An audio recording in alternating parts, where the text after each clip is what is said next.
Blitz really had a love letter for Fizz the day he blew them both up. If that's not gonna give somebody a complex, nothing will. Now, we don't know for certain that that was a love letter, but given the fact that he had a flower and it says Fizz's eyes only, with no spelling mistakes, you just know that whatever was inside was something special, only for it to sadly turn out to be the worst day in the both of their lives, with the two of them holding a grudge that wouldn't start to get unpacked till 15 years later. Oops was crazy for a lot of reasons, but hinting at the possibility that Blitz had feelings for Fizz is probably one of the craziest, as it really recontextualizes pretty much everything about them, from this just being a story about best friends who fell apart to a first love that Blitz never recovered from. This goes a long way to explain why Blitz struggles so much with confessing his feelings, as the last time it happened, things did not go well. So let's break down Blitz's first love, or if we're being honest, Blitz's second love. You're still on the horse thing? You can give this show credit for a lot of things. Amazing animation, really great comedy, and just being independently animated. But one thing that has often been unsaid is just how determined this show is to drip feed us info about Blitz's past. From little hints like circus posters and flyers in his office to failed relationships with pop stars, Helluva Boss loves teasing the fuck out of us about what this man did, and I love it for that. One of the biggest and earliest mysteries of the show was Fizz OReilly. At first, the only thing we knew about Fizz came via the child traumatizing robot from Lululand, who was a dick, with it being revealed that before he was an assassin for hire, Blitz worked at the amusement park,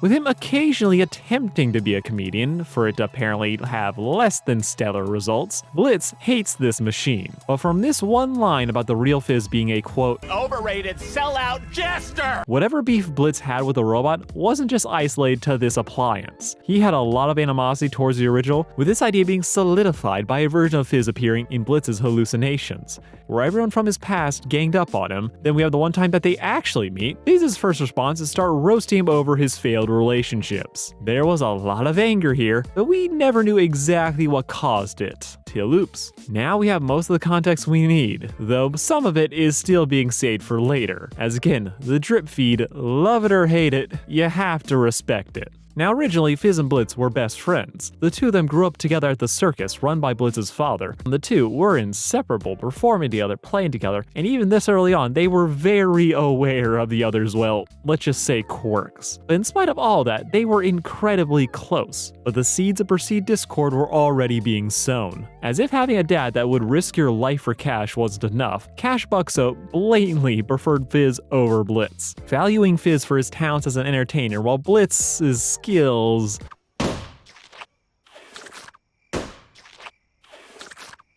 left a lot to be desired, and therefore he was perceived to have less value. But for right now, from what we've seen, it doesn't really feel like there was ever any real animosity between them. Blitz's jokes bombed on stage. Fizz would swoop in to save him. Then the two would just go back to performing and playing afterwards. We only have brief instances where we see them together. However, most of the evidence here just seems to point to the fact that in spite of everything that could have gone wrong between them, they were mostly chill. At the time, Blitz could live with Fizz being better than him. He could live with Fizz being the one to get the spotlight, as he was self-aware enough to recognize that Fizz simply was way funnier than him. Blitz still craved to be the center of attention, but any feelings of jealousy that he might have had came from a place of his own disappointment rather than him being angry at Fizz's success, and he seemed to mostly recognize that. But despite that though, it is easy for Fizz to look back on what happened and imagine bitterness and jealousy when there wasn't any. As again, Blitz did feel and look a little bit disappointed at his own lack of success. Blitz's dad gave Fizz a "wish you were my son" birthday card. All the elements were there to imagine a bitterness that wasn't. Color this through the scarred eyes of believing that your former best friend set your birthday on fire and tried to kill you. Fizz didn't have to look that hard to find a reason in the chaos, when the truth is that Blitz did it, but it was unintentional. But imagining that Blitz did it out of jealousy made more sense than it just being a tragic series of accidents. But the truth was, he didn't mean to, as Blitz wasn't looking at Fizz with jealousy that night, but longing and heartache. As it was Fizz's birthday, the two of them had grown up together, they had been friends, work colleagues, kink shamers. They shared a love of performing, music, going to Mammon's concerts together, but Blitz may have wanted to be more. To have all these feelings for someone else that you have so much history with is hard, as asking them out brings up so much fear of ruining what you already have. So for Blitz, in this moment, when they're both older now, Fizz seemingly destined for greatness and bigger things, Blitz might have seen this was one of his last chances to confess. But seeing him in that bloated room full of people, flower and love letter in hand, it was just too embarrassing and he was too nervous to go and try and give it to Fizz. So he stormed off, accidentally knocking over Fizz's birthday cake, setting the tent on fire, trapping Fizz inside, with the last thing he sees before the explosion being a box of fireworks, or fireworks as it's labeled, which adds its own messed up fuel to Fizz's conspiracy board, as we know that Blitz, he struggles with spelling. Even as an adult, his texts leave a lot to be desired. But unless poor spelling runs in the family or is just everyone in the circus is uneducated, Fizz, based on the spelling, might have toyed with the idea that Blitz left those fireworks there intentionally, which is a whole lot of a yikes to think about, but adds something extra when you go back to look at the letter, as that thing is pristine, no errors, the handwriting is actually nice. Blitz probably spent a lot of effort to make sure everything was perfect, writing it, rewriting it, maybe even asking his mom for help, as he was just desperate to get it right, only for him to lose his nerve at the last moment and for everything to go wrong. Fizz was maimed, his horns were blown off and burned so that he probably can just never grow back. His limbs were charred to the bone. He lost his left leg, with his last look at Blitz being him running away. And this is where the true grudge began, but it was all built around yet another misunderstanding, as Blitz did see Fizz, but he tried to quickly go tell others that Fizz needed help, as in that moment, with the fire spreading, it's implied that Blitz's first priority was try to go and rescue his mother, as it's heavily implied that she died in that fire, and also implied that she may have been sick for most of Blitz's life, making so that he felt that he needed to go help her, only to fail. Blitz wanted to save her, but it was too late, so everything he did ended up being for nothing. This day left everyone scarred, with things only getting worse when Blitz's attempts to contact Fizz getting rebuffed and he ended up getting lied to, being told that Fizz didn't want to see him when the opposite was very much true. Now, in the interest of theory crafting, I feel like the first and easiest guess to see who lied to Fizz and Blitz is probably Cash. We never saw his body and he already liked Fizz more, not to mention the death of his wife. He could probably take some vindictive revenge in making Blitz think Fizz hated him now, while also isolating Fizz from his one other major connection, allowing Cash to control him as any evil manager would. The other option is Mammon. We already know that these two have a history and they work together. He's also going to appear in the next episode, which based on the trailer will also include Blitz and Fizz. So Mammon could have had his people try and keep these apart for same evil manager reasons, but I'm still leaning on this being Cash, as this whole situation feels way too petty to not be personal. This situation led to the two of them grow and become bitter towards one another, with Fizz hating Blitz for ruining his body, even though he's able to go on to have a pretty successful life after that. Meanwhile, Blitz will grow up to get all the issues, from being forced to watch his friend succeed, from there being forced to work for his friend's copycat, not to mention his fear of intimacy to a contradictory desire of not dying alone. All this started because of that one day, as Blitz trying to put himself out there is what led to him getting scared, hurt, and burning down the circus. We know that he would go on to date Veroska after this, and from all evidence, he was in full asshole mode, so that leads me to believe that after his moment of failed vulnerability, where everything went wrong when he tried to confess his feelings, he decided to double down on sarcasm and pretending that he doesn't care, as he feels like he needs to push others away rather than be sincere, as he's just afraid of what's gonna happen if he lets them in. Blitz being in love with Fizz puts his whole relationship with Stolas in a new context as well, as we understand a little bit more about why he's just so afraid of opening up, that he equates the feeling of trying to be open with the worst event in his life,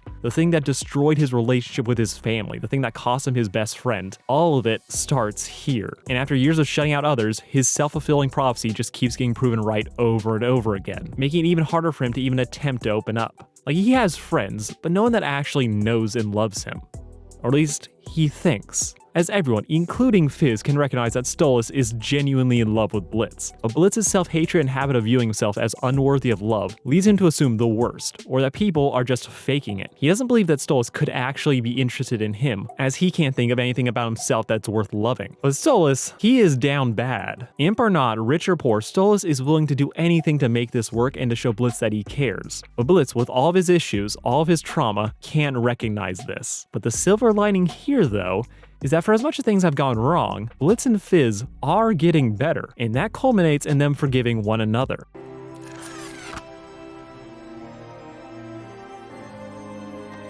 Blitz over the course of the series has slowly been able to warm up and open up to those around him. He defaults back to being an asshole afterwards, but he is learning to let others know that he cares about them and that he can be genuine. Some of it is highly performative and reeking of desperation like most of his interactions with Luna, but in dealing with Moxie we can see that Blitz can let people in. Fizz meanwhile is proof that even after tragedy, you can still go on to live a happy, fulfilling life, achieving massive success as an entertainer and falling in love with Ozzy. With that love pushing him to not be scared or hide what happened to his body, nor give in to his temper when he and Blitz were taunting one another. Ozzy inspires Fizz to be better, and Blitz can do the same. Blitz has spent the whole season avoiding his issues, refusing to talk about them, so I think it's important that when he really starts to internalize talking about others, not just doing it once, but to keep doing it over and over again, that it starts with Fizz, his self-perceived original sin. I mean, it's all my fault. I'd hate me too. When they first met, they were dripping with venom, having come to believe that the other is just the worst. Fizz is still making veiled allusions to how Blitz blew up the circus and how that cost him his horns. Blitz denies Fizz's talent by calling him a sugar baby who just slept his way to success. The two of them want nothing to do with one another, but whether you like it or not, these two needed to talk, as once they do, Blitz confesses that it was an accident, and the two of them can realize just they were being kept apart by a miscommunication, and that 15 years of hatred was all unfounded. And while they don't forgive each other immediately, this puts the both of them in a better place. Fizz is able to let go of some of his anger and talk about how much he actually loves Ozzy, to finally confess his feelings not being mocked for them, while Blitz is also opening up and also getting a chance of redemption when he saves Fizz from a different fire that he caused. Blitz is still Blitz and can't help but ruin a tender moment, and I'm 50 to 60% certain that he was serious about making out, but he started to open himself up emotionally and progressing to a place where you might finally be able to talk to Stolas, to not leave him on red and be honest about what he wants, only to discover that Stolas has been trying to give it to him this entire time, albeit clumsily. Fizz was probably Blitz's first love, so it's fitting that he had to settle this part of his past before building a better future. There are still some unanswered questions. Blitz has a memory about Fizz telling him that he's gonna die alone, which feels like something that happened and wasn't just the hallucination. But the two state that the only time they've met in the last 15 years was Ozzy's and that day, so we might be in for more bombs as we move into the story, as we don't know the exact timeline. These two could have met a few years after the incident, and then the 15 years represents that time after that incident, but we're just gonna have to wait and find out. And whether it's canon or not, there's so much juicy material here between these two that it doesn't surprise me that people are shipping it. Thank you all for watching. This has been Sarcastic Chorus. Thank you again. Tell me what you all thought about Fizz and Blitz. Did it tickle your fancy, or are you just happy to see Blitz finally get a win for once? I'm a little bit of both, and very curious to see how this will play out in the next one. That's for later. Love you all. Peace out.